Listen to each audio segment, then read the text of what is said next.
আমার নাম রিয়া। রিয়া, বাড়ি কোথায়, জন্ম জেলা? আমার হোম ডিস্ট্রিক্ট পাবনা। পাবনাতে। আর ভাঙ্গুড়া থানা। আচ্ছা, এবং আপনি বর্তমানে বয়স কত আনুমানিক? বর্তমানে 24। 24। পেশায় কিছু করছেন? হ্যাঁ। আচ্ছা, কি করছেন? আমি এখন বর্তমানে পুলিশ ডিপার্টমেন্টে আছি। পুলিশ ডিপার্টমেন্টে আছেন, ঠিক আছে, বলুন। আমার শুরু থেকে মনে আছে যেখান থেকে আমরা ওইভাবে খুব একটা ধনী ফ্যামিলিও না, আবার খুব একটা যে গরিব ফ্যামিলি সেটাও না। আমার দুটা মা, আমার বড় মা মারা যাওয়ার পরে আমার মা। তো সেখানে আমার ওই ঘরের 2 বোন আছে। আমরা 1 ভাই 3 বোন, এই দিয়ে আমরা সর্বমোট 6 জন। আমার যে মা মারা গেছে সে অনেক ছোট রেখে বাচ্চাদের রেখে মারা যায়। তো সেখানে আমার মাই তাদেরকে লালন পালন করে। আমরা কখনো বুঝতে পারি না যে তারা আমার সৎ বোন। এভাবে এখনো আমাদের এই ফ্যামিলিটা এভাবেই আছে। বাবা কি করতেন? আমার বাবা কৃষক। আমরা যখন ছোট ছিলাম তখন আমার বাবা রিক্সাও চালাতো। তো সেখানে আমরা সার্ভিস লাইফে 3 জন আছি, আমি, আমার ছোট বোন আর আমার ভাই। 3 জনই আমরা পুলিশ ডিপার্টমেন্টে আছি। আমি বলি গর্বের বিষয় যে আমার বাবা একজন কৃষক কিংবা রিক্সা চালক হিসাবে আমাদেরকে যেখানে নিয়ে আসছে, এটা অনেক বড় বিষয়। নিশ্চয়ই। আমার বাবা অন্যের জমি চাষ করত, অন্যের জমি লিজ নিত, বর্গা নিত, নিয়ে চাষ করে আমাদের জীবনটা এভাবেই চলতো। কিন্তু কখনো আমরা যে 5 বোন 1 ভাই, আমার বাবা কখনো অন্যের কাছে হাত পাততে দেয়নি। আমরা যতটুকুন পাইতাম কখনো আমরা বুঝি নাই অভাবটা, কারণ আমাদের বুঝতে দিত না। যে ঈদের সময় আসলে আমাদেরকে সবাইকে যেভাবেই হোক না কেন ড্রেস দিত। দেখা যেত আমার যে বড় বোন ছিল তাকে ড্রেস দিতেই হবে। তো আমি না এরকম আগে থেকেই ভাবতাম, আমার বাবা তো আসলে একজন কৃষক, সে আমাকে ঈদে দিলে পরের ঈদে হয়তো অন্যজনকে দিবে। কিন্তু আমার বড় বোনের মধ্যে এটা ছিল না। কিন্তু ও মানুষ হিসেবে খুব ভালো একটা মানুষ। কিন্তু সেখানে আমার ভাই তো বড় ছিল, আমাদের 3 বোনের বড় ছিল। ভাই তো ইচ্ছা করলে কিছু করতে পারতো, কিন্তু সে একটা অন্যরকম কোয়ালিটির। তার সাথে কখনো কথা বলা যেত না, রাগান্বিত, সে যেটা ভাববে সেটাই।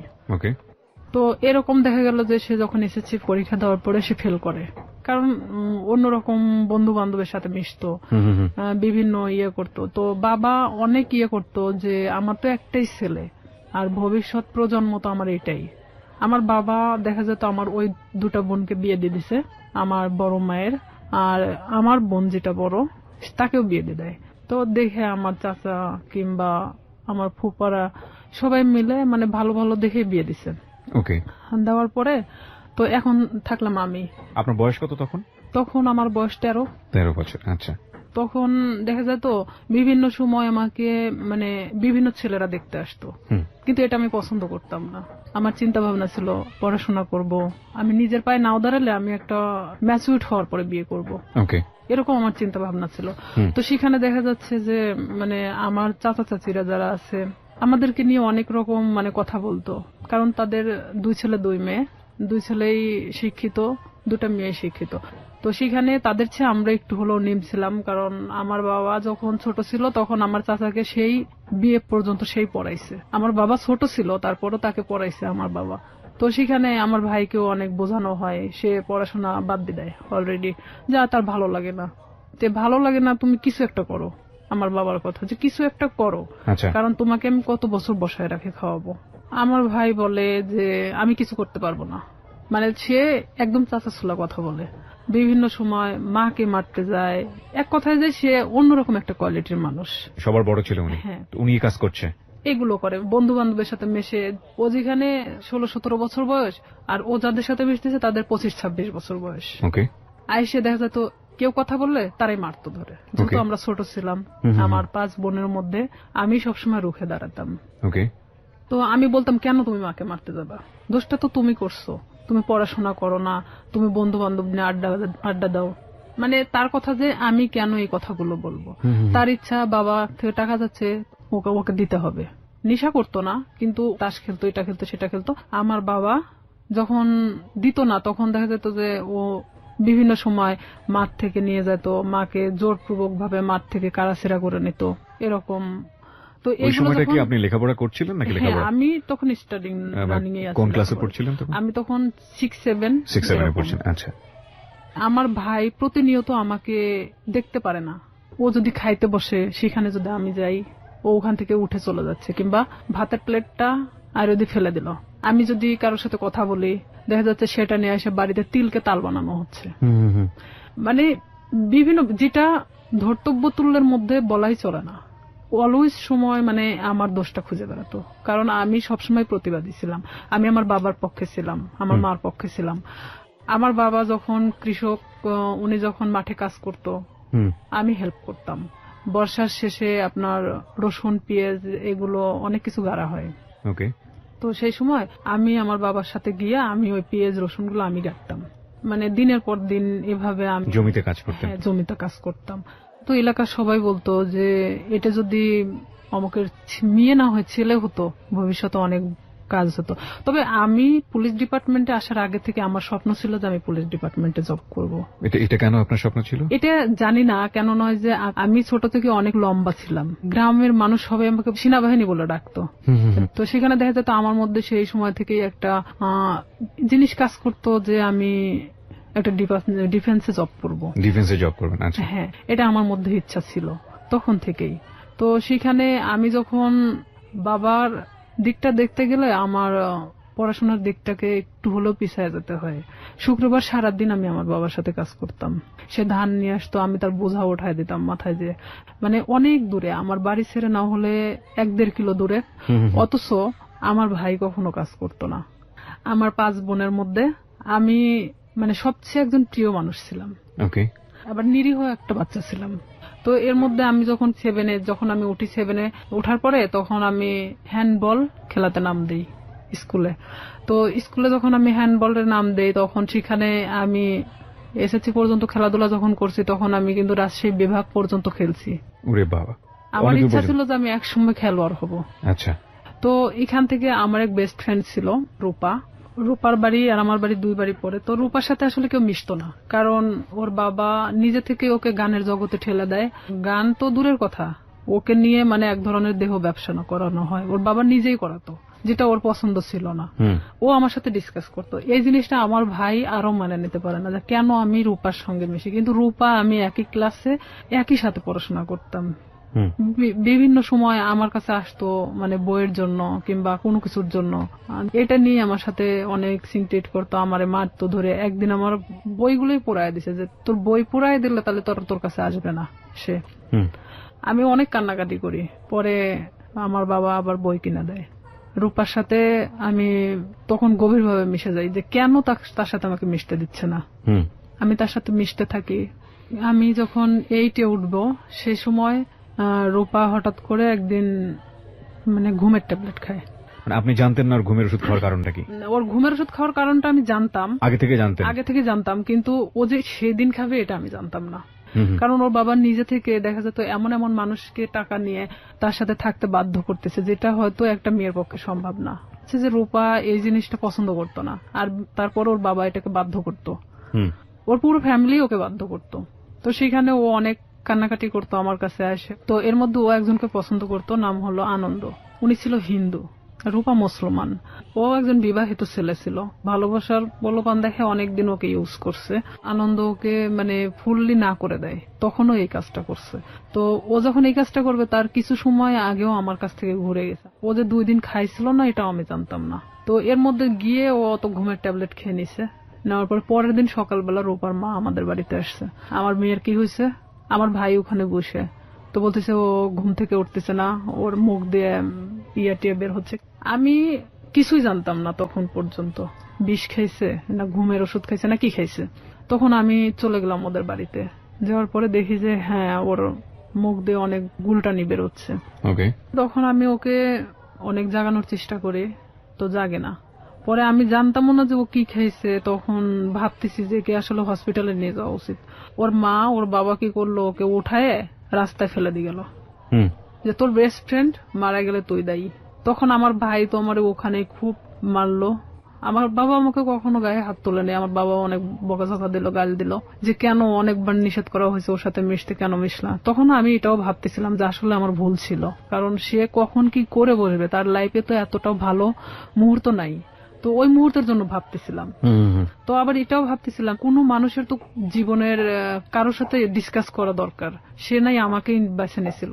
তখন আমি অনেক কান্নাকাটি আমি নিজে থেকেও করলাম, যেহেতু আমার ভাই আমাকে মারছে। কোন ক্লাসে তখন আপনি? আমি ক্লাস তখন 8-এ। ক্লাস 8-এ, ওকে।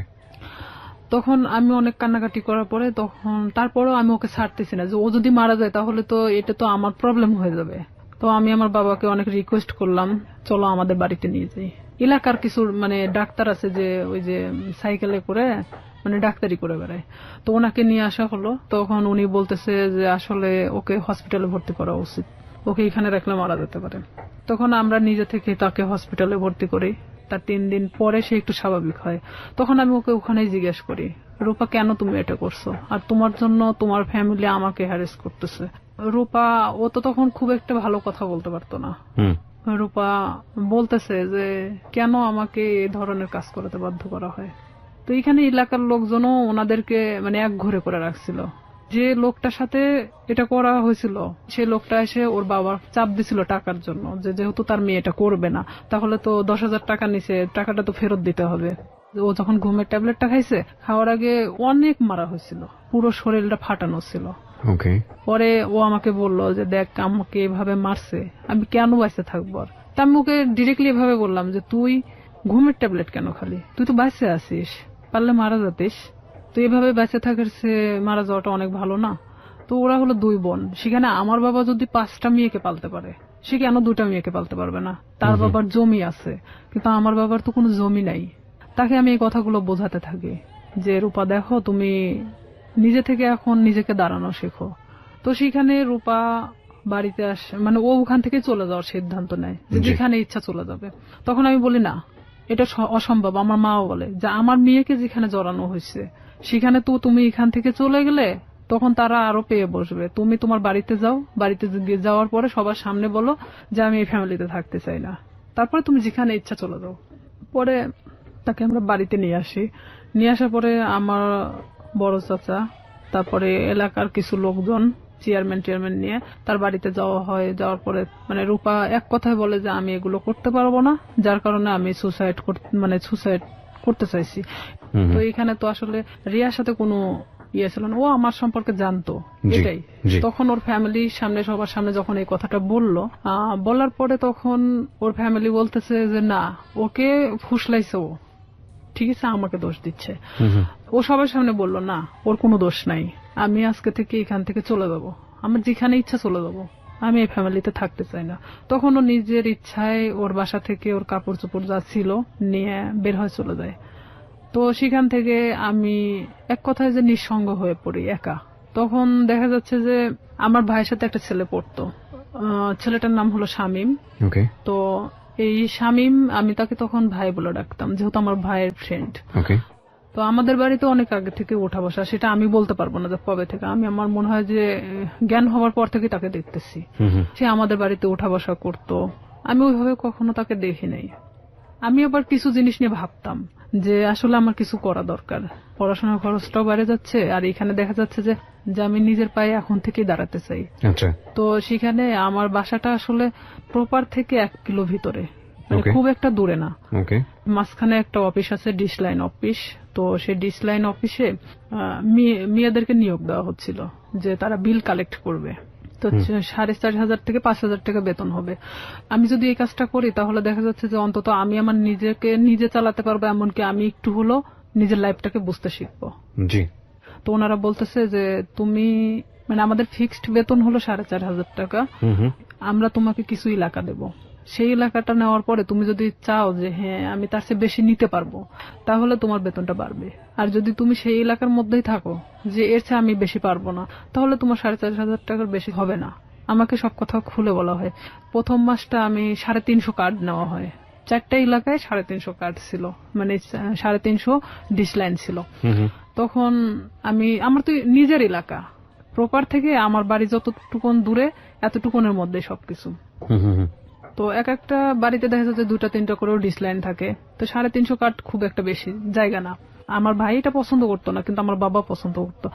তো সেখানে আমি যখন এই কার্ড নিয়ে প্রথম বাড়ি বাড়ি যাই, তাদেরকে আমি বলে আসি যে দেখেন আমি তো প্রত্যেকদিন আসতে পারবো না, হয়তো একটা এলাকায় আমি 1 দিন করে রুবো, আপনারা একটু টাকাটা রাইখে দিয়েন, বেশি তো না 100 টাকা করে রাইখে দিয়েন, আমি এসে নিয়ে যাব। তো আমি এভাবেই যখন বিল কালেক্ট করতে থাকি, আমার দেখা যেত যে মাসে 3 দিন বের হলেই হয়ে যেত। আমি ইচ্ছা করলে আরো মানে জায়গা নিতে পারি।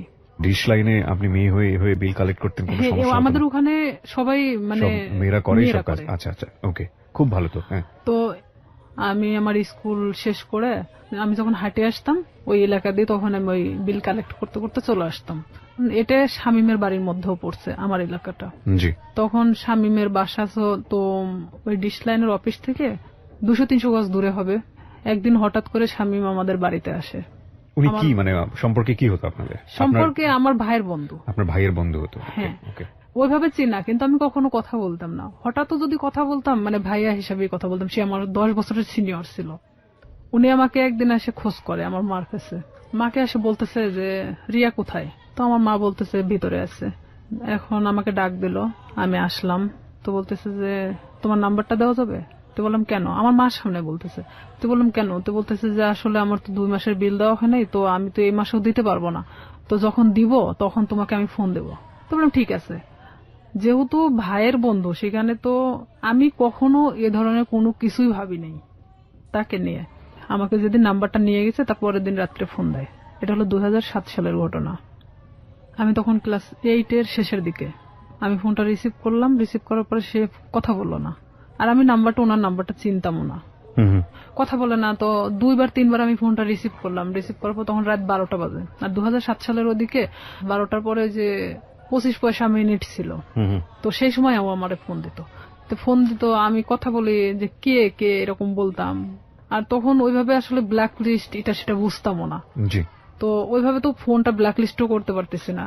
এখন আমি তো বারবার বলতেছি কি আপনি কথা বলেন না কেন? তো হঠাৎ করে অন্য একটা নাম্বার থেকে ফোন দিছে। তো এখন বলতেছে রিয়া আমি শামীম। আমি বলতেছি কোন শামীম?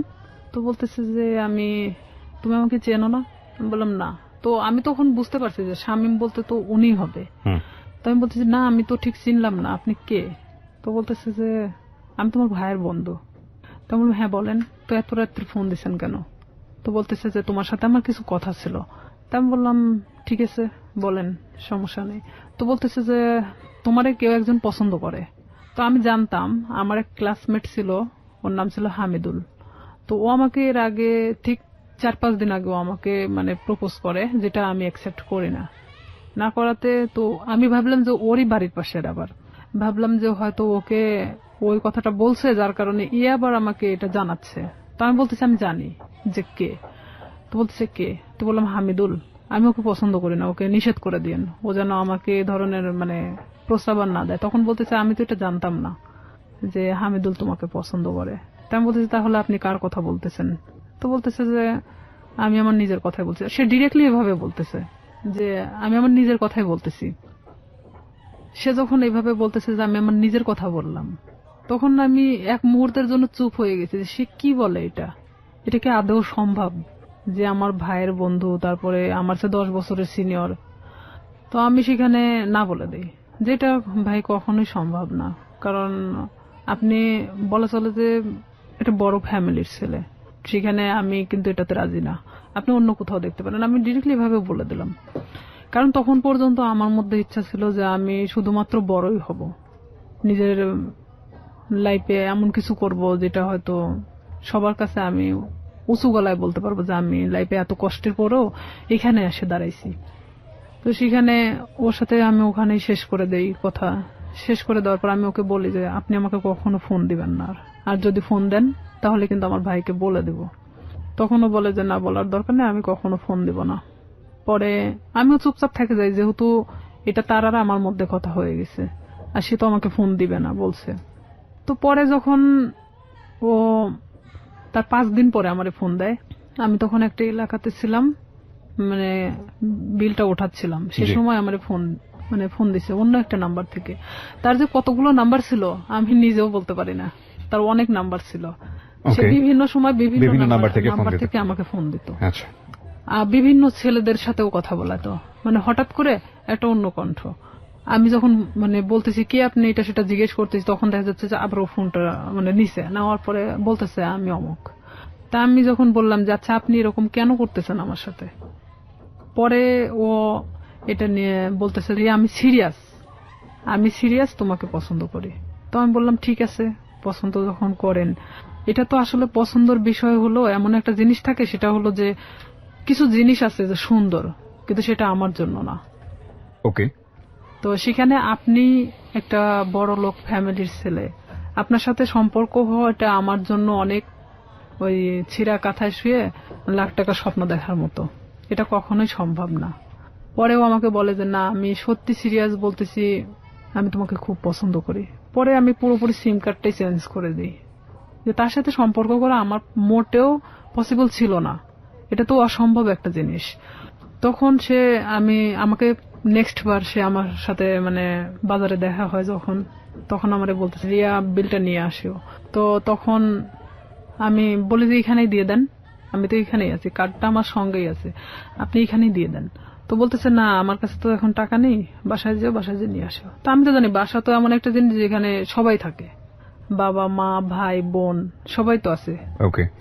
তখন ওনার 3 মাস পেন্ডিং ছিল, যে বিলটা উনি দিচ্ছিল না, ইচ্ছাকৃতভাবেই সে দিচ্ছিল না। পরে আমি যখন ওর বিলটা আনতে যাই, তো আমি এরকম দরজার সামনে, ওদের রুমটা হলো বেলকুনির সাথে যে দরজাটা আছে, এটা হলো ওর ঘরের রুম, মানে ঘরের যে দরজাটা এটা, আর ভিতর দিয়ে একটা দরজা আছে যেটাতে ওর মা বাবারা ওই পাশ দিয়ে বের হয় সবসময়, আর ও এই পাশ দিয়ে বের হয়। তো আমি তো এখানে গিয়ে দাঁড়াইছি, দাঁড়ানোর পরে আমি যখন নক করি ও বের হয়ে আসে। বের হয়ে আসার পরে তখন আমি কার্ডটা বের করে বললাম যে ভাই বিলটা দেন। তখন আমি জানতাম না ওর বাসায় লোক ছিল না। বিরতি নেব প্রিয় শ্রোতা। এই পর্যায়ে আমরা ছোট্ট একটা বিরতি নিচ্ছি, মাত্র 4 মিনিটের বিরতি। আপনারা শুনছেন close up presence hello 8920 ABC radio FM 89.2 তে। আমি আরজি কিবরিয়া রয়েছে আপনার সঙ্গে, এবং রিয়া আজকে তার জীবনের গল্প এখানে বলছে। রিয়াকে দেখার জন্য বা কোনো কমিউনিকেট করার জন্য, কিছু বলার জন্য আপনারা আসতে পারেন আমার ফেসবুক পেজে। ফেসবুকের ঠিকানা www.facebook.com/kibria.rj। আমি আবারও বলছি www.facebook.com/KEBRIA.RJ, পেজটি আছে আরজে কিবরিয়া নামে। And please like this page. ফিরে আসছি ঠিক 4 মিনিট পর। আসলে এখানে আরেকটা বিষয় যে ওর 6 বোন, 6 বোনই প্রাইমারি স্কুলের টিচার। তো দেখা যায় যে 9টার পরে ওদের বাসা থেকে ওর মা ওর বাবা ছাড়া কেউ থাকে না, এটা আমি জানতাম আগে থেকে। তো ওর এক ভাই, মানে ওকে দিয়ে 2 ভাই, ওর ছোট যে সে হলো ঢাকাতে কোনো একটা এই কম্পিউটার সফটওয়্যার ইঞ্জিনিয়ার। তো ও ওখানে বাড়িতে তো থাকে না, এখন স্বামী শুধুমাত্র একমাত্র বাড়িতে থাকে। তো আমি তো জানি অবশ্যই ওর বাবা ওর মা তো বাড়িতে আছে, কারণ ওর বোনরা তো সবাই টিচার, সবাই যে যার মতো 9টার পরে বের হয়ে চলে যায়।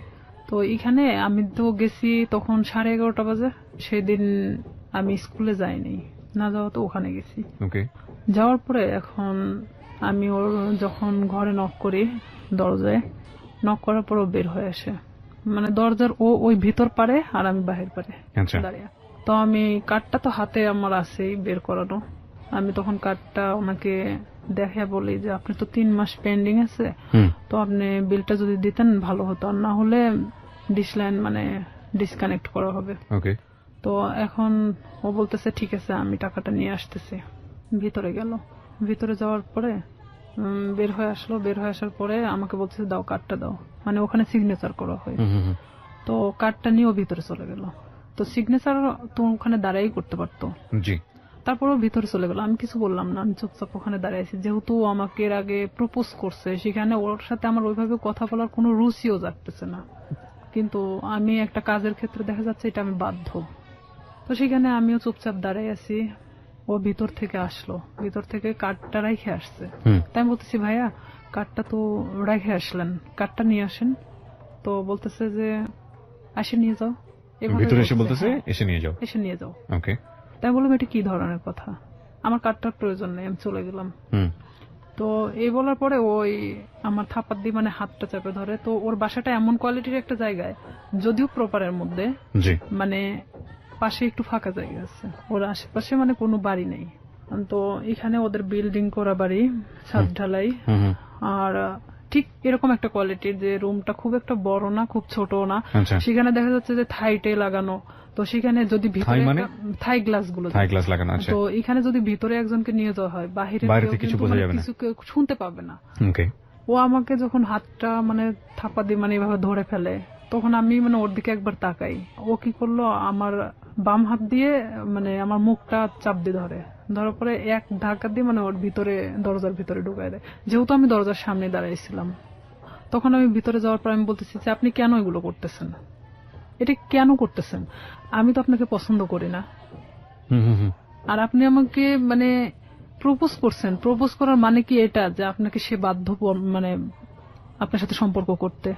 তো বলতেছে যে কিভাবে মানে ভালো লাগাতে হয় সেটা আমার খুব ভালো জানা আছে, আমি জীবনে যা চাইছি তাই পাইছি। তাই আমি বললাম দেখেন আপনি অনেক ধনী একটা ফ্যামিলির মানুষ, আপনি জীবনে যা চাইছেন না কেন সেটাই পাইছেন, আমি মানি সেটা। তো এইভাবে মানে আমি যখন ওর সাথে মানে বলতে থাকি কথাগুলো, কারণ আমি জানি যে বাহির থেকে কিছু শোনা যাবে না, এটা আমিও নিশ্চিন্ত ছিলাম। এক পর্যায়ে সে আমার সাথে অনেক মানে ধস্তাধস্তি করতে থাকার পরে এক পর্যায়ে সে আমার সাথে মানে খারাপ কিছু করেও ফেলে। তখন আমি একদম দিশেহারার মতো হয়ে যাই যে আসলে এটা কি হয়ে যাচ্ছে আমার সাথে, এটাকে আমার সাথে আসলে হওয়াটা উচিত ছিল। আমি তাকে তো বারবার মানে বোঝানোরও চেষ্টা করতেছি, তারপরেও তার একটাই কথা যে আমি তোকে যেভাবে হোক আমি চাই, এটাই তার সাথে। বয়সে 10 বছর বড় ছিল। হ্যাঁ, আমার চেয়ে 10 বছরের বড় ছিল। আর আমি তখন বললাম তো প্রথমে অনেক আগেই বলে আসছি, আমি অনেক ভীতু কোয়ালিটির একটা মানুষ ছিলাম, আমি খুব একটা মানুষের সাথে কথা বলতে পারতাম না। আমি যে ডিসলাইনের কাজটা করতাম, এখানেও দেখা যেত আমি অনেকের সাথে কথা বলতাম না, যাইতাম আমি কার্ডটা বের করে দিতাম, তারা টাকাটা দিত, আমি নিয়ে চলে আসতাম, এরকমই। কারণ তারা টাকাটা দিতে বাধ্য। সে যখন জোরপূর্বক ভাবে আমাকে রেপ করা হয় এক কথায়, তো কমপ্লিটলি রেপ। হ্যাঁ, তো সেখানে আমি একদম দিশেহারার মতো চুপচাপ, এক পর্যায়ে যে আমি নিস্তেজ, এতক্ষণ যে আমি ধস্তাধস্তিটা করতেছিলাম তখন সেই মুহূর্তের জন্য আমি নিস্তেজ হয়ে গেছি। মানে আমি এক কথা বলা চলে আমার শরীরে কোনো শক্তিই নেই, যে আমি যে কি কথা বলবো এখন, আমার ভাষা জ্ঞান মানে সবকিছু শেষ সেখানেই। তো ওখান থেকে আমি কোনো রকম বের হয়ে চলে আসি। বের হয়ে চলে আসার পরে আমি আমার ব্যাগটা আনতে ভুলে যাই, কারণ আমি যে কিভাবে চলে আসছি সেটা আপনি নিজেও জানেন না। আমার মনে হয় যে আমি নিজেও আসলে বলতে পারবো না যে আমি কিভাবে ওখান থেকে আসছিলাম, তবে আমার এটাই মনে হয় যে আমি কোনো না কোনো ভাবে বের হয়ে চলে আসছিলাম। তো সেই মুহূর্তে ও আমাকে আটকে রাখার চেষ্টাও করে নাই, আর আমি বের হয়ে চলে আসছি। ও শুধু দরজাটা খুলে দিয়েছে, আমি বের হয়ে আসছি, এটুকুনি। কিন্তু ওখানে যে আমার ব্যাগটা রয়ে গেছে, আমার কার্ডগুলো রয়ে গেছে, মানে এরকম কোনো জ্ঞান আমার মধ্যে ছিল না, কারণ এরকম শট আমি কখনো খাইনি যেটা ওই মুহূর্তের জন্য পাইছি।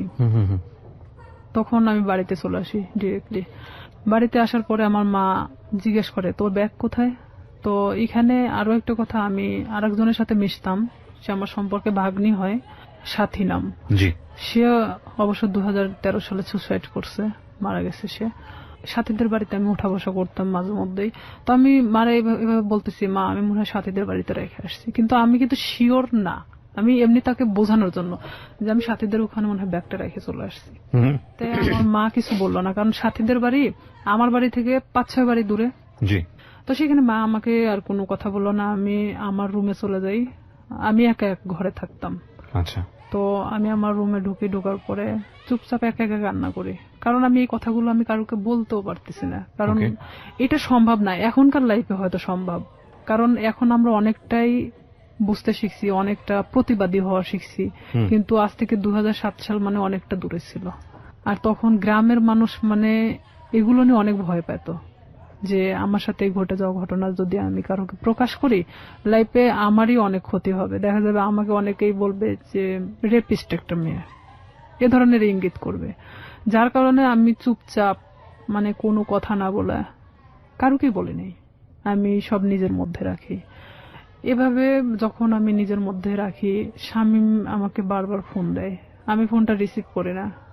রিসিভ না করাতে ও আমাকে প্রায় আমাদের এলাকায় এসে দাঁড়ায় থাকতো। আপনি এই যে এত বড় একটা ঘটনা ঘটে গেল, এরপরে আপনি কোথাও বিষয়টা শেয়ার করেননি কারোর সঙ্গে? কাউকে কিছু বলেননি? কারণ আমি তো আসলে ভাবতেছিলাম যে আমি এই কথাটা কিভাবে বলবো, যাকেই বলবো না কেন এটা তো বার্গেনিং হয়ে যাবে আর পুরো এলাকা ছাড়াই যাবে। তখন আমি কিভাবে মানুষের সামনে মুখ দেখাবো? আমার তো সুসাইড ছাড়া তো উপায় ছিল না তখন, কারণ এটা মানে একটা গ্রাম্য মেয়ের কাছে যে কতটা লজ্জাজনক। কিন্তু আমি তো একটা গ্রামে বড় হয়েছি, সেখানে আমার কাছে অনেকটাই কষ্টের জনক ছিল, কারণ সেখানে দেখা যাচ্ছে যে আপনি কিছু নাও করলে আপনার কোনো একটা ব্যাড সাইড নিয়ে তারা সবসময় গবেষণা করে, আর এটা তো অনেক একটা বড় বিষয় ছিল। তখন আমি আমার ফ্যামিলির তো কারোকে জানাই নেই, বাট এখানে আমি যে সাথীর সাথেও মিশতাম, মানে এই রূপা চলে যাওয়ার পরে আমি সাথীরও কখনো বলি নাই যে আমার সাথে এরকম কিছু একটা হয়েছে। পরে এটা যখন ঠিক 1.5 মাস পর আমি কেন জানি বুঝতে পারি যে আমার মধ্যে কোনো একটা পরিবর্তন হচ্ছে। পরিবর্তনটা এরকম, হয়তো আমার কোনো কিছু ভালো লাগে না, খাইতে মন চায় না, উঠতে মন চায় না, বসতে মন চায় না, মানে আমি একটা অন্যরকম জিনিস ফিল করতেছি যে শরীরের ভিতরে। হ্যাঁ, যেটা এক কথায় যে আমি ঘুমালে উঠতে পারি না, মানে খালি ঘুমাতেই মন চায়। তারপরে আমার মা জিজ্ঞেস করতো যে তুই এরকম তো ছিলি না, খাওয়া দাওয়া বন্ধ, মানে কেমন একটা অন্যরকম। তাই আমি বলতাম যে আমি তো অনেক হাঁটাহাঁটি করি, যার কারণে আমার না ঘুমালে আর উঠতে মন চায় না, আমি বুঝতে দেয় না। পরে এইভাবে যখন আমার মা তো ওইভাবে আসলে কখনো ফোর্স করে না, কারণ তারা জানতো যে এরকম কোনো কিছু কখনো হবে না। তখন আমার বড় বোন আমারে অনেকবার জিজ্ঞেস করে যে কি হয়েছে তোর, তুই একা একা থাকিস, কথা বলিস না কারোর সাথে, তো সমস্যাটা কি? বলে না কিছু সমস্যা নাই, এদিকে পড়াশোনা তো সামনে, তো এসএসসি পরীক্ষা, আবার এদিকে তো আমি যে কাজটা ধরছি আমার মনে হয় না যে আমি কাজটা করতে পারবো। কারণ আমি তখন একটা জিনিস ভাবতেছিলাম যে আমি আজ বড় হতে গিয়ে অনেক ছোট হয়ে গেছি, এটাই ভাবতেছিলাম। এরপরেও আপনাকে ফোন দিয়ে বারবার ডিস্টার্ব করতো, চাইতো? হ্যাঁ, সে বারবার আমাকে ফোন দিত, ফোন দিয়ে বলতো যে তুই কেন ফোনটা রিসিভ করিস না, এতবার ফোন দেওয়ার পর কেন রিসিভ করিস না, তুই তো গাড়ি করেই বলতো। আমি বলতাম দেখেন আপনি আমাকে কেন এরকম করতেছেন, এটা করার মানেটা কি, যা হবার তা তো হয়ে গেছে, আপনি তো একটা মেয়েকে ভোগ করার দরকার ছিল, করছেন। আমি এভাবেই বলি তাকে, তাহলে আর কি দরকার? তো সে আমাকে বলে না, কিন্তু আপনাকে আমার এই প্রশ্নটা আবারও করতে হবে। এত বড় একটা ঘটনা ঘটে যাবার পরে আপনি বাসায় শেয়ার করলেন না কেন, কাউকে জানালেন না কেন? শেয়ার করিনি আসলে, এটা আমি অনেকটা ভীত ছিলাম, যেহেতু আমার ভাই পূর্বে থেকে আমার সাথে ভালো সম্পর্ক না। এখানে যদি আমি শেয়ার করি দেখা যাচ্ছে যে অনেকটা আমার দিকেই গড়াবে। আচ্ছা, এটাও একটা বিষয় ছিল। আর একটা কথা যে সমাজ, যেটা মানুষ হয়তো আমাকে খারাপ ইন্ডিকেট করবে যে মেয়েটা এরকম হয়েছে, হয়তো আমার প্রফেশনাল লাইফে আমি যেটা হতে চাচ্ছি সেখানে আমি আমার লাইফ নিয়ে সবসময় বেশি ভাবতাম। আমাদের সোসাইটিটাই ফরচুনেটলি আর আনফরচুনেটলি এরকমই। আমরা কোনো ঘটনা ঘটে গেলে সেটা নিয়ে যতটা কেওয়াজ তৈরি করি, কেউ কখনো ভেতরে যাওয়ার চেষ্টা করি না।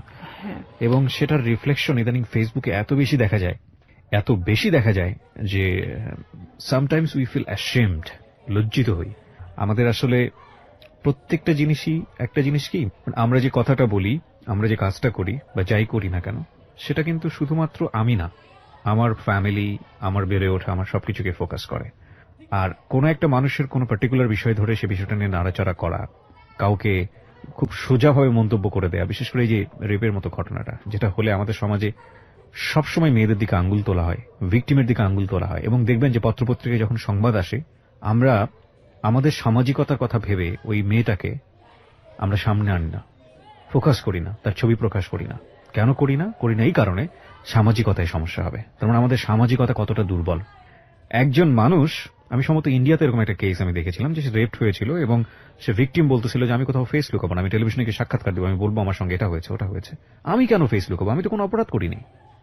আমি বলছি না যে ইন্ডিয়ার সমাজ আমাদের চাইতে অনেক বেশি অ্যাডভান্স, বাট তার চিন্তা ভাবনাটা অনেক বেশি অ্যাডভান্স ছিল। কিন্তু বড় কথা হচ্ছে সে এতটা সাহসী পদক্ষেপ নিয়েছে, ঠিক আছে, কিন্তু এই সাহসী পদক্ষেপ কি সমাজ ভালোভাবে দেখেছে? এবং দেখে না বলেই আমরা যে মেয়েটি রেপ হয় তাকে আমরা ফোকাস করি না এবং করতে পারি না। সো যেটা বলছিলেন আপনি, তারপরে যখন আপনি যে জায়গাটায় ছিলেন যে আপনি ফ্যামিলির কাউকে বিষয়টা শেয়ার করেননি এবং আপনি শরীরের মধ্যে একটা চেঞ্জ পাচ্ছিলেন, ঘুমাচ্ছেন তো ঘুমাচ্ছিলাম। আবার আরেকটা কথা যে আমি আমার প্রফেশনাল লাইফটাকে নিয়ে বেশি ভাবতেছিলাম।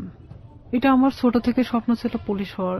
আর আমি এটা জানতাম যে কোনো মেয়ে যদি বিবাহিত কিংবা এরকম কোনো তার ঘটনা থেকে থাকে তাহলে সে কখনো পুলিশ ডিপার্টমেন্টে ঢুকতে পারবে না। বিশেষ করে আমি তো কখনো আসলে শামীমকে পছন্দ করতাম না, সে আমার সাথে যেটাই করুক না কেন। আমি ভাবছিলাম যে সাবজেক্টটা ওখানেই ক্লোজ, আমি নিজে থেকে ওখানে শেষ করে দিছি। কারণ আমার সুসাইড করার কোনো ইচ্ছা ছিল না। আমি কারোর কাছে রেপ হয়েছি তার মানে এই নয় যে আমি হারে গেছি, এটা আমার মধ্যে ছিল না যে আমি সুসাইড করব। আমি কখনো হারতে শিখি নাই, যেখানে গেছি না কেন আমি যদি কষ্ট করে হলো সেটাকে আমি অর্জন করছি। তো সেখানে দেখা যাচ্ছে আমি আমার চেঞ্জের বিষয়টা, যে আমি নিজের মধ্যে মানে কোনো কিছু ফিল করতেছি যে আমি খাওয়া দাওয়া এটা সেটা আমার খুব প্রবলেম হচ্ছে, তখন আমি নিজেই মানে এটা নিয়ে ভাবতে থাকি। তখন কেন জানি মনে হয় যে আচ্ছা শামীম তোমার সাথে এটা করছে, আর আমি আসলে প্রেগনেন্ট বিষয়টা বুঝতাম না তখনও, যে কিভাবে এটা মানে প্রেগনেন্ট হয়। জি। তখন আমি আমার পাশের বাড়ির এক ভাবিরে জিজ্ঞেস করি, আচ্ছা মানে কথায় কথায়, তার সাথে আমি অনেক ফ্রি ছিলাম, জিজ্ঞেস করি যে ভাবি আমি তো অনেক কিছুতেই আসলে জানার চেষ্টা করি, তো আসলে একটা মেয়ে প্রেগনেন্ট হয় কিভাবে? তো বলতেছে বিয়ে কর তারপর বুঝবি। আমাদের সে হাসতে হাসতে এই কথা বললো। তো বললাম যে আপনি তো ভাবি, তো আপনি না বললে আমরা শিখবো কোত্থেকে? আমি আবার তাকে হাসতে হাসতে এই কথাটা বলি। তো বলতেছে যে এরকম মানে মেয়েদের তো প্রত্যেক মাসে যে ইয়াটা হয়, এটা যদি দেখা যাচ্ছে যে কারোর সাথে মানে তার হাজবেন্ডের সাথে মেলামেশা করার পরে যদি না হয় তাহলে সে প্রেগনেন্ট। তখন আমি যখন ওখান থেকে এই কথাটা শুনছি, আপনি বিশ্বাস করবেন না, আমি মনে হয় এক মুহূর্তের জন্য এই পৃথিবী ছেড়ে চলে গেছি। যে আমিও তো ঠিক 1.5 মাস হলো এরকম অবস্থাতে আসছি, আমারও তো এটা হয়নি, তার মানে কি আমি প্রেগনেন্ট? এটা আমি এখন কিভাবে এটাকে লুকাবো? কারণ এতক্ষণ পর্যন্ত যা ঘটে গেছিল সেটা লুকানো সম্ভব ছিল, বাট এটা এখন আমি কিভাবে লুকাবো? এটা কি আদৌ সম্ভব? আর তখন এক মুহূর্তের জন্য মনে হচ্ছিল যে আমার চেহারার মধ্যে একটা অন্যরকম ছাপ নামে আসে। তখন আমার ওই ভাবি বলতেছে তোর কি হয়েছে? আমি বললাম না আসলে শরীরটা কয়েকদিন ধরে ভালো লাগতেছে না, অটোমেটিক কেন জানি মনে হচ্ছে প্রেশারটা নামে গেছে। তো আমি তো ওখানে বসে পড়ি, প্রায় আমি আধা ঘন্টার মতো বসে মানে নিজে ভাবতে থাকি। আর আমার শরীরটা এত ঘামতেছিল, মানে এক কথায় যে আমি মৃত মানুষের মতো বসে আছি। তো তখন ভাবি যে এটাকে আমি কিভাবে সমাধান করব, আমি কিভাবে আমার ফ্যামিলিকে বলবো এখন, যেটা 1.5 মাস আগে ঘটে যাওয়া ঘটনা। আর এর মধ্যে কন্টিনিউ ও আমার সাথে এরকম যোগাযোগ রাখার চেষ্টা করে, কিন্তু আমি রাখি না। তখন ইচ্ছাকৃতভাবে আমি ওকে ফোন দিই ব্যাপারটা আসলে জানানোর জন্য যে এটার কি কোনো সমাধান আছে কিনা, যদি হয় নিজে থেকে সমাধান করার মতো। কারণ আমি চাই না যে আমি আমার লাইফে কখনো থেমে থাকি কারোর জন্য। তখন ওকে আমি যখন ফোন দিয়ে বলি যে শামীম আমি তো এরকম, আর এটা বিষয় তো আমি জানতামও না, তুমি তো আমার চেয়ে 10 বছরের সিনিয়র, তুমি যে আমার সাথে এটা করছো, যেটাই করো না কেন তুমি আমাকে বলতে পারতা যে এরকম হওয়ার সম্ভাবনা আছে, তুমি সেটাও আমাকে বলো নাই। তো এখন বলতেছে যে এখন তুই কি করবি সেটা তুই জানিস, সেটা আমি জানি না। তখন থেকে totally or SIM card of, মানে যখন আমি ব্যাপারটা ওকে জানাই তখন থেকে ওর সিম কার্ডটা টোটালি অফ করে দেয়। আমরা আরেকটা বিরতি নিচ্ছি রিয়া, তারপর সিমটা বন্ধ। হ্যাঁ, সিমটা তখন বন্ধ ছিল। আমি অনেক চেষ্টা করি, আমি সারা রাত চেষ্টা করি, কারণ সেই ছিল একমাত্র আমার লাইফের ঘটনা জানে, যেটা তার সাথে ঘটে যাওয়া। কোনো ক্রমে যদি আমাকে এটা থেকে মানে রেহাই দিত তাহলে হয়তো আমি আমার সামনের লাইফটা হয়তো ভালোভাবে কাটাতে পারতাম। কারণ আমি গ্রাম্য মেয়ে হিসেবে আমি এটা কখনোই মানে ফ্ল্যাশ করতে পারতেছিলাম না, এটা আমার কখনো সাহসে কুলায় উঠতেছিল না। ওকে, যখন ওকে আমি বারবার ফোন দিতে থাকি, ওর ফোনটা সুইচ অফ তো সুইচ অফে, কোনো প্রকার ওকে আমি যোগাযোগ করতে পারতেছি না। তখন আমি ভাবলাম যে কোনো ভাবে এটা আমাকে পদক্ষেপ নিতে হবে। তখন পরের দিন সকালবেলা মানে আমি পুরোটাই আনবো না, এক কথায় যে মানে পাগল বলা চলে, আমার মা খাইতে বললো আমাকে, আমি না খেয়ে বের হয়ে গেলাম বাড়ি থেকে। হসপিটালের সামনে বসে আছি, কিছু ডিসপেন্সারি আছে সামনে বসে আছি, ওখানে বসে বসে ভাবতেছি যে আসলে কি করা যায়। ভাবলাম যে আচ্ছা এটা আমি টেস্ট করাই নাই আগে, যে আসলে কি আমি প্রেগনেন্ট কিনা, অযথা এটা নিয়ে আমি কেন ভাবতেছি, নিজে পরীক্ষা করে দেখি। তো এখানে যে প্রেগন্যান্সি টেস্ট করানোর জন্য আপনার টেস্ট টিউব যে কাঠিগুলো পাওয়া যায়, ভাবতেছি যে আমি দোকানে কিনতে গেলে তারা ইভেন কি ভাববে আমি একটা অবিবাহিত মেয়ে, তো সেখানে আমি কেনই বা ওটা চাইতে যাব। আর যেহেতু আমার এলাকার লোক সবাই, তো সেখানে আমি গিয়ে বলতেছি দোকানদারকে, এমন ভাবে বলতেছি যে ওটা আসলে আমার না। তখন আমি বলতেছি আঙ্কেল একটা ওই টেস্ট টিউব ওই কাঠিগুলো দেন তো। তো বলতেছে কার জন্য? তো বললাম আমার এক চাচির জন্য। বলতেছি একটু তাড়াতাড়ি দেন। মানে এমন আমি উৎসাহী দেখাচ্ছিলাম যে আমি আসলে এটার প্রতি কোনো চিন্তা করতেছি না, জাস্ট আমাকে কেউ কিনতে দিছে, এরকম ভাব। তো আমি ওটা নিয়ে বাড়ি চলে আসি। বাড়িতে আসার পরে আমি বাথরুমে গিয়ে আমি টেস্ট করাই। টেস্ট করানোর পরে দেখি যে হ্যাঁ আমি প্রেগনেন্ট। আমি মানে নিশ্চিন্ত সেখানে, পরে মানে আমি আর উঠে দাঁড়াতে পারতেছি না। যতটা মানে এটা নিয়ে নিশ্চিন্ত হচ্ছি, এতটা মানে আমি নিজে থেকে মানে নর্মাল হয়ে পড়তেছি। যেহেতু আমি এটা নিশ্চিত হতে পারছি, এখন এটাকে কিভাবে সমাধান করতে হবে সেটা ঠিক আমাকেই করতে হবে। আমি যে দোকান থেকে ওটা নিছি, তো ওই দোকানে গিয়ে আমি বললাম যে আঙ্কেল, মানে যার জন্য এটার কাঠিটা নেওয়া হয়েছিল আমার সে চাচি হয়, তো ওনার তো 1 বছরে একটা বাচ্চা আছে।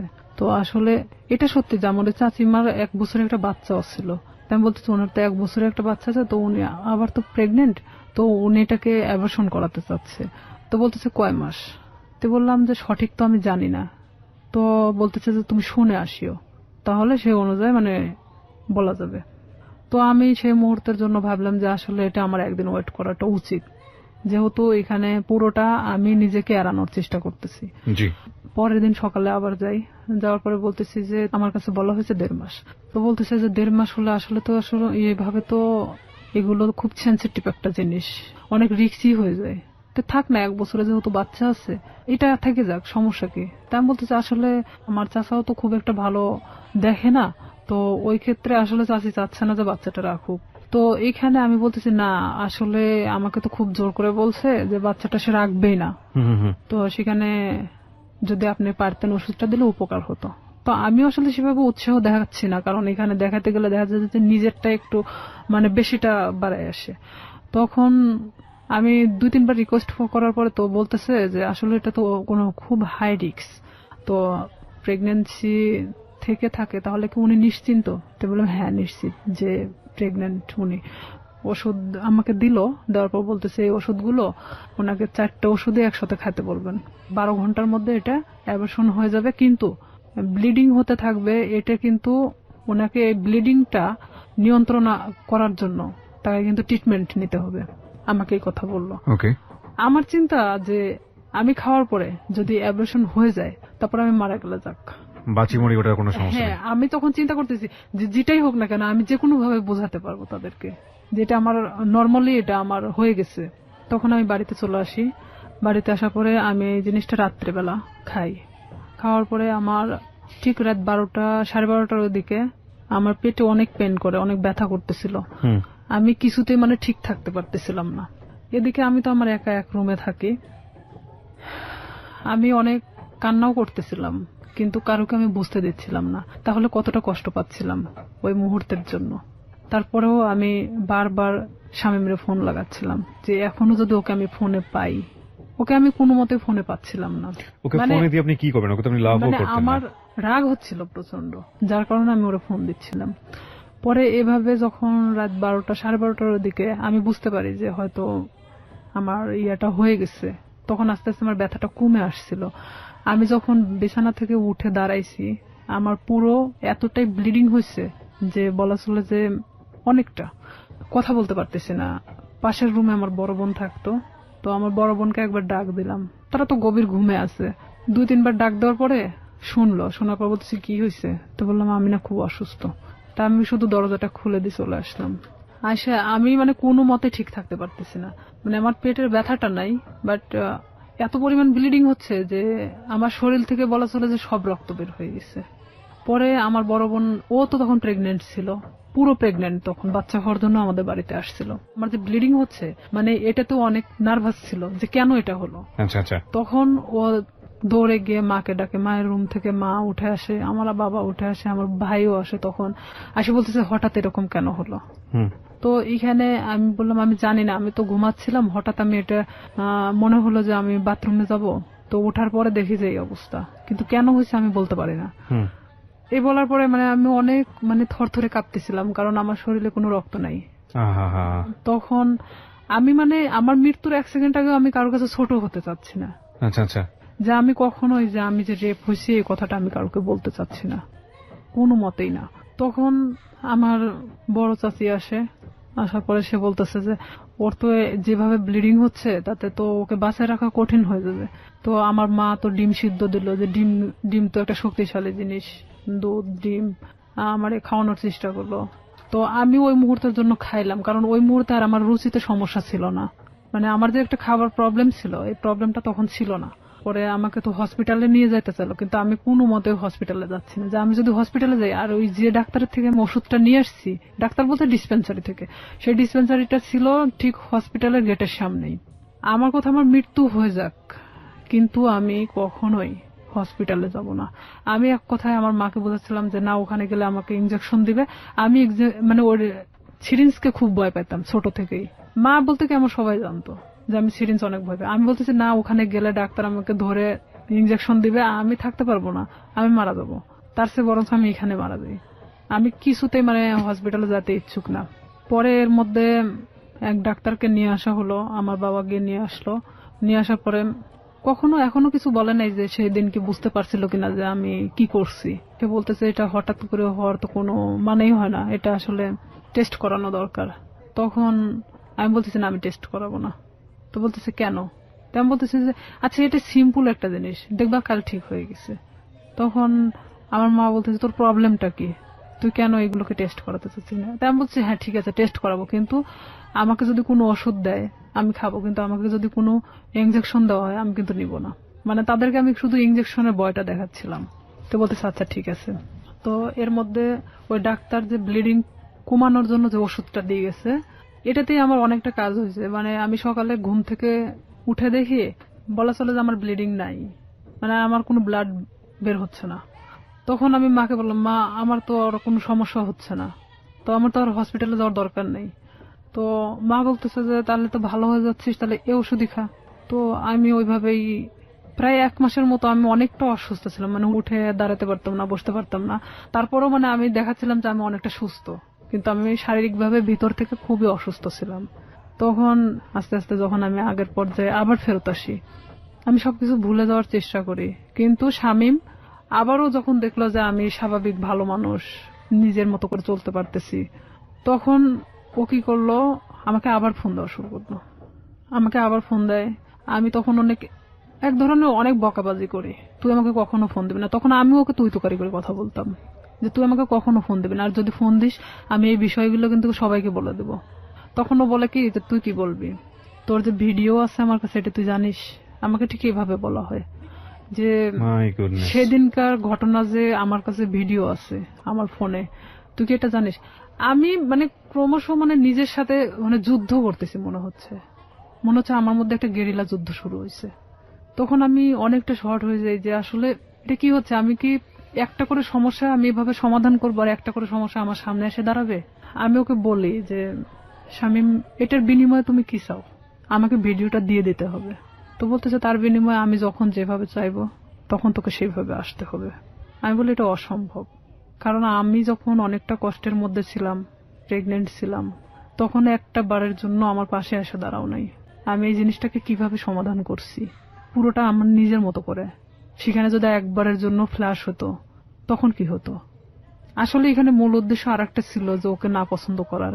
ওর অনেক মেয়ের সাথে সম্পর্ক ছিল, যেটা আমি জানতাম, আমার ভাই অনেক সময় গল্প করতো, যার কারণে ওকে আমি অ্যাকসেপ্ট করতাম না। তাছাড়া এত কিছুর মাঝখানে আমি ওকে অ্যাকসেপ্ট করাটাই স্বাভাবিক ছিল, কিন্তু আমি ওর ঘটনা জানতাম যে ও এরকমই মানুষের সাথে করে, যার কারণে আমি ওকে পছন্দ করতাম না।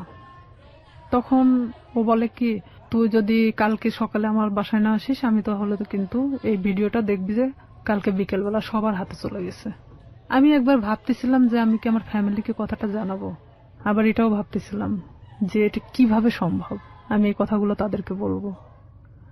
আর আমার লাইফে তো আমার অনেক বড় হওয়ার দরকার, যেখানে আমি থেমে যাবো এখানেই। হয়তো আমার পড়াশোনা হবে না, হয়তো মানুষ আমাকে নিয়ে বিভিন্ন ধরনের কথা বলবে।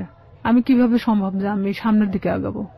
তখন সবকিছু নিজেকে যেভাবেই হোক না কেন আমি বলি যে হ্যাঁ আমি তোমার কথা শুনবো, কিন্তু আমাকে ভিডিওটা দিয়ে দিতে হবে, কিন্তু কোনো কপি রাখা যাবে না।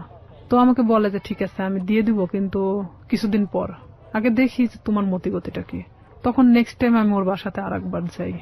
যাওয়ার পরে তখন আমি বিভিন্ন কৌশলে চেষ্টা করি ওর থেকে ভিডিও, আমি ওকে বোঝাতে চাই যে আসলে এক পর্যায়ে ওকে আমি পছন্দ করে ফেলছি।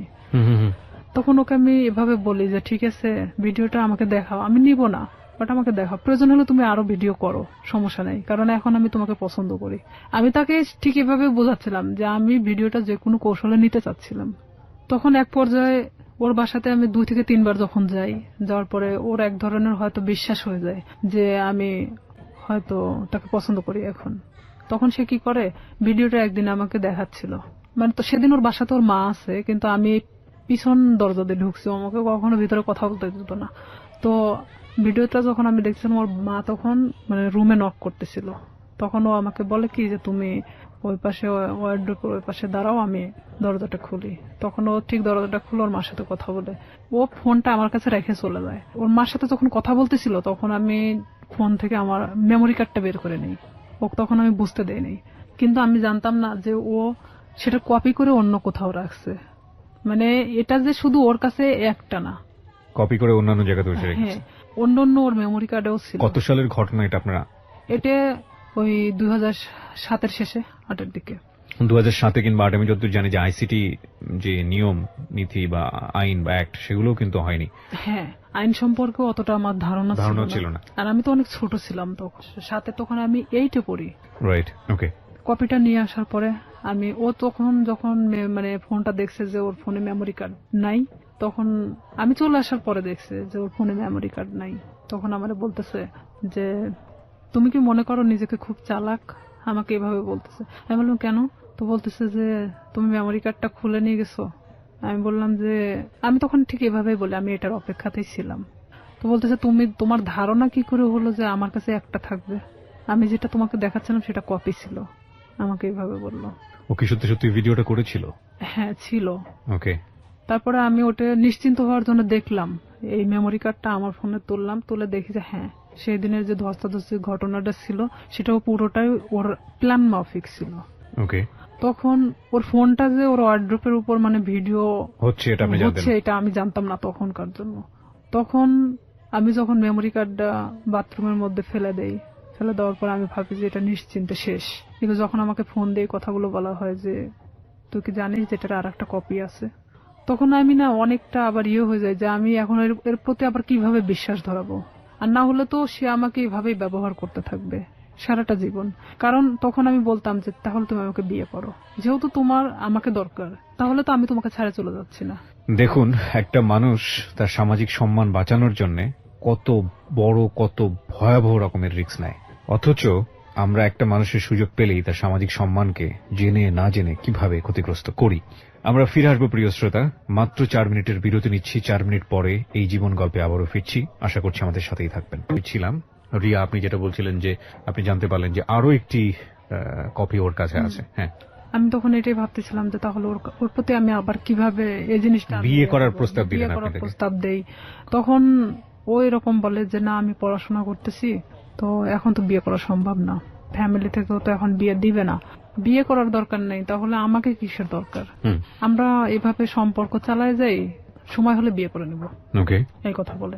আমি বলি না, এটাতে আমি থাকতে পারবো না এভাবে, কারণ তুমি যখন চাইবা তখন আমি যাব, আর এভাবে আমারও তো একটা জীবন, আমি না কোনো সময় তো ধরা পড়ে যেতে পারি, আমার পড়াশোনা আছে। তখনও বলতেছে যে তুমি তোমার মতো চলবা, জাস্ট মাঝে মধ্যে আমার সাথে দেখা করবা। আমি তখন রাজি হই না, যে তাহলে আমাকে ছেড়ে দাও এখান থেকে। তো ও বলে কি যে তুই যদি এখান থেকে বের হওয়ার চেষ্টা করিস তাহলে একটাই কথা বলবো, তোর ছোট বোন আছে, তার সাথেও ঠিক একই ঘটনা ঘটবে, আমার যে ছোট। তখনও কি ওই শামীম কি আপনার বড় ভাইয়ের ফ্রেন্ড হিসেবেই আছে?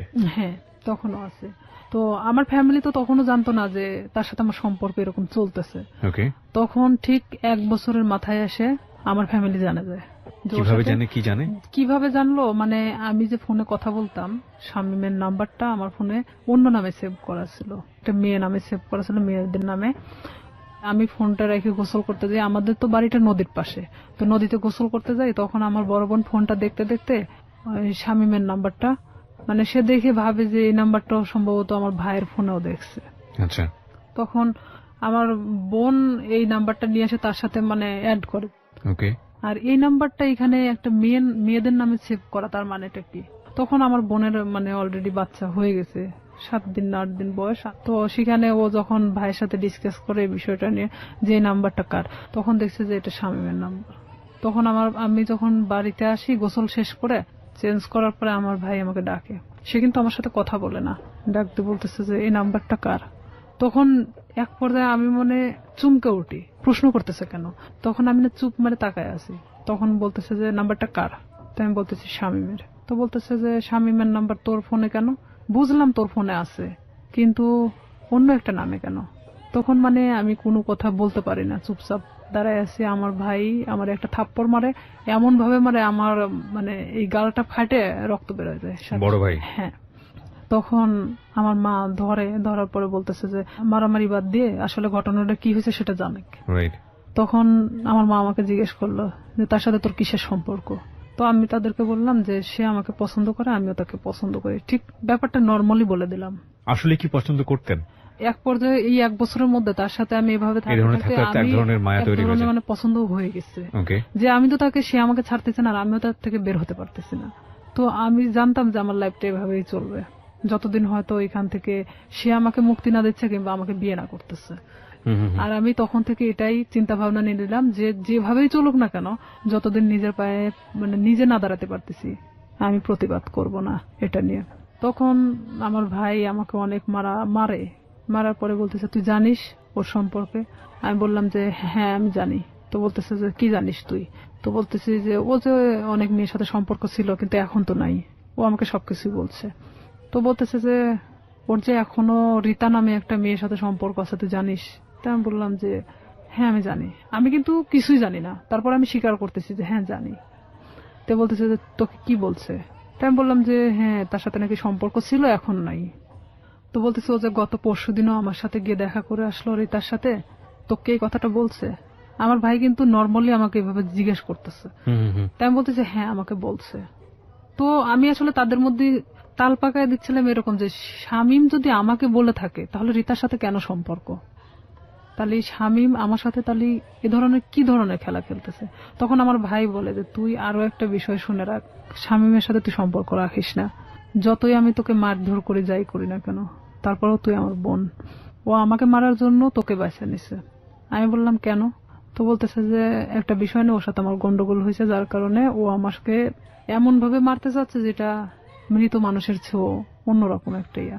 তো এখন আমি বলতেছি যে হ্যাঁ সেটা বিষয় আমি জানি, মানে এক কথায় আমি সবকিছু স্বীকার করতেছি যে আমি জানি। তখন এক পর্যায়ে আমি শুয়ে শুয়ে এটা ভাবতে থাকি যে আসলে আমার ভাইয়ের সাথে কি ঘটছে তারা। তখন আমি শামীমরে ফোন লাগাই বলি শামীম ভাইয়ের সাথে তোমার প্রবলেমটা কি? তো বলতেছে কি না তো কোনো প্রবলেম নেই। তাই আমি বললাম যে ভাই তো তোমার আমার বিষয় জানে গেছে, তো এইখানে এখন আমার মনে হয় যে বলে দেওয়াটা উচিত সবকিছু। তো বলতেছে যে না বলো না, এখানে সমস্যাটা হলো কি আমি তো পড়াশোনা করি, এখন যদি আমি তোমাকে বিয়ে করি, ও তখন এখন এক ধরনের নর্মালি মানে কথা বলতেছে, তোমাকে যদি আমি এখন বিয়ে করি তাহলে আমাকে কিন্তু গার্মেন্টসে থাকা ছাড়া উপায় হবে না, কারণ আমার ফ্যামিলি তোমাকে কখনোই মানে নেবে না। তারা চায় যে তার ছেলেকে বিয়ে দিবে একটা চাকরিজীবী মেয়ের সাথে। আমার রাগ ওঠে একটু যে তুই জানিস যে তোর ফ্যামিলি তোকে আমার সাথে বিয়ে দিবে না, এটা আমিও জানতাম, তাহলে আমার সাথে এটা করার দরকার ছিল কি? এক পর্যায়ে তার সাথে আমার অনেক রাগারাগি হয়। এটা 2008 সালের ঘটনা। তারপরে শামীম এক পর্যায়ে আমার সাথে একটা ব্রেকআপ সৃষ্টি করে। সে চাচ্ছিল যে আমি তার থেকে দূরে সরে যাই, আর আমিও তখন এক পর্যায়ে চাচ্ছিলাম যে আমি যে কোনো মূল্যে ওকে চাই। সে আমার জীবনটাকে নিয়ে এভাবে খেলতে পারে না, কারণ আমার ফ্যামিলি তখন জেনে গেছে যে তার সাথে আমার সম্পর্ক চলতেছে। তখন এক পর্যায়ে আমি আমার ফ্যামিলির সাথেও যুদ্ধ করি, আর এদিকে ও আমাকে কিন্তু যতটাই ভালোবাসুক না কেন আমার ফ্যামিলি থেকেও দূরে সরায় দিছে। দেখা যাচ্ছে আমার ফ্যামিলির বিষয়ে অনেক কথা বলে যে তোমার ভাই আমার থেকে দূরে সরানোর জন্য তোমাকে এই ধরনের হয়তো খারাপ কথা বলে আমার সম্পর্কে।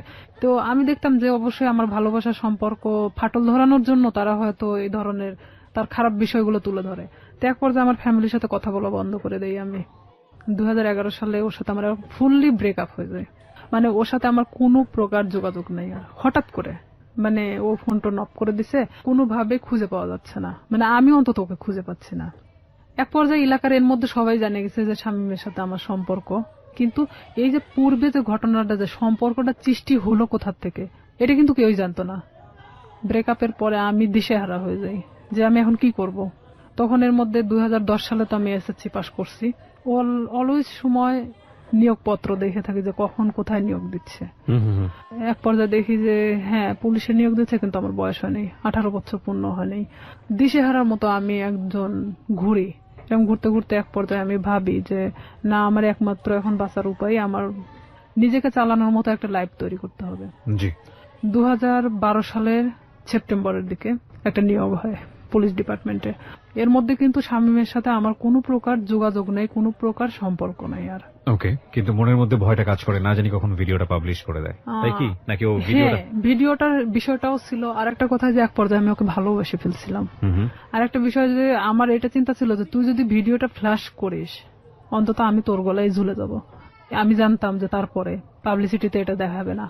ঠিক আছে, তো ওর গলায় ঝুললে আমার কোনো আপত্তি নাই, ও যদি করে তো তখন তো আমি পুরোটাই এখন ওর গলায় ঝুলার জন্য মানে প্রস্তুত। এই জন্যই বলি জীবন নাটকের চেয়েও নাটকীয়। আমরা যে সরল রৈখিক চিন্তাটা করছিলাম, চিন্তা করে দেখুন এই যে ভিডিওটা নিয়ে স্বাভাবিকভাবে আমাদের যে চিন্তাটা, এবং এই চিন্তার সাথে ওর চিন্তারও একটা মিল আমরা পাচ্ছিলাম, কিন্তু কিভাবে এটা টুইস্ট করলো। হিন্দি সিরিয়াল আসলে দেখার দরকার নাই। আমার মনে হয় যে নিজের এক একটা এরকম জীবন গল্প যদি জানা যায়, এটা সিরিয়ালের চেয়েও অনেক ভয়াবহ কিছু। ওকে, এটা ভাবতেছি যে ওর গলায় ঝুলে দেবো, তখন ও চাচ্ছে কি যে ভিডিওটা আমি কখনো ফ্ল্যাশ করবো না। ও নিজেই মানে ভিডিওটাকে শেষ করে দিছে, এমনকি আমার নাম্বার টাম্বার সবকিছু ওর থেকে শেষ করে দিছে।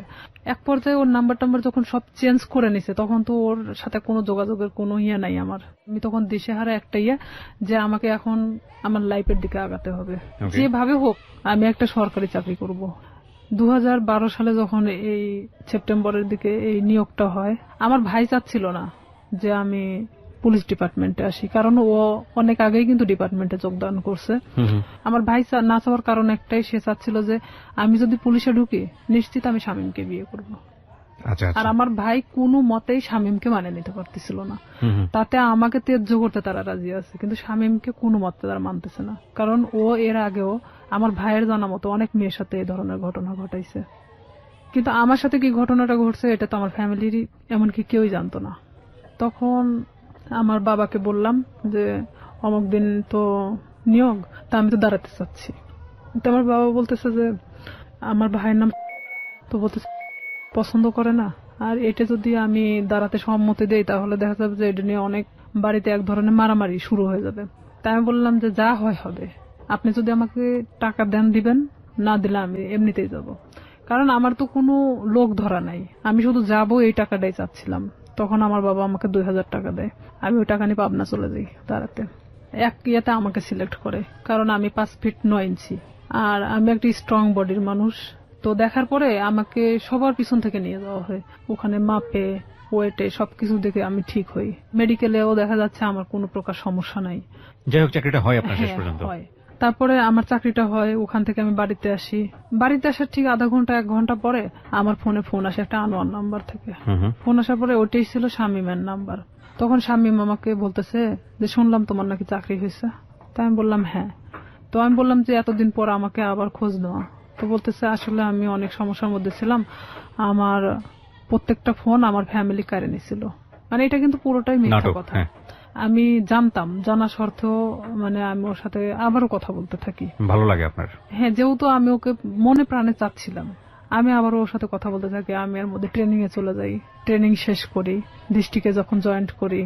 এর মধ্যে ব্যারাক সিস্টেম, ব্যারাকে কিন্তু আমরা একটা ব্যারাকে অনেক মানুষ থাকি, সেখানে আপনি ফোন এখানে রেখে যেতে পারেন, বাথরুমে যাচ্ছেন, কোন একটা কাজে বাহিরে যাচ্ছেন, ফোনটা রেখে গেছেন। তো এখানে আমার পাশের বেডের একটা মেয়ে এই শামীমের